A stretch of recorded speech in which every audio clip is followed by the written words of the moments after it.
Hi guys, I'm Ferdy from Doghouse Boxing here, and today I'm going to demonstrate one of the many different ways you can wrap your hands. Now, there's no right or wrong way to wrap your hands. There is, I believe, 29 bones or 28 bones in the hands, and there's little air pockets in between each of these bones. And every time you punch with a fist, you're creating impact and G-force going through that fist, and some people's hands are very brittle, they can break. I've been fortunate to in my 16-year boxing career to only suffer really anecdotal hand injuries, but it can happen off one shot or it can happen repetitively without the use of a hand wrap. Now, a hand wrap is a precaution, much like a seatbelt. It's not going to guarantee you won't hurt your hand or get injured in a car accident, but it's a precaution.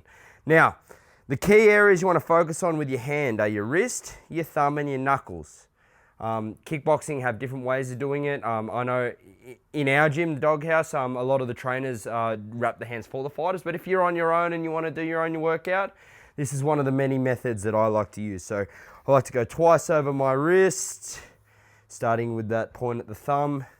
I'll whip back over and weave over my thumb like so. If you injure your thumb, you can't pick up a glass or open a doorknob. I generally go 3 times over my knuckles, the rest of my hand, without going any lower than the knuckles, like so. I'll weave back over my thumb, the same way I did to begin with, and I'll weave back this way, back over. And then this one's more Muay Thai, but I like to do it because it holds it all together.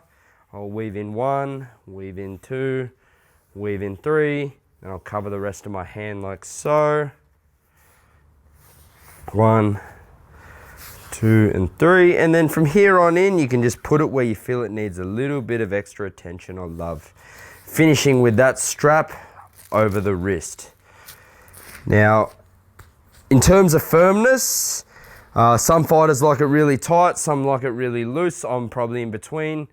If you're wrapping somebody else's hand, always be mindful of things like circulation and ask them as you're wrapping, all right? The hand wrap.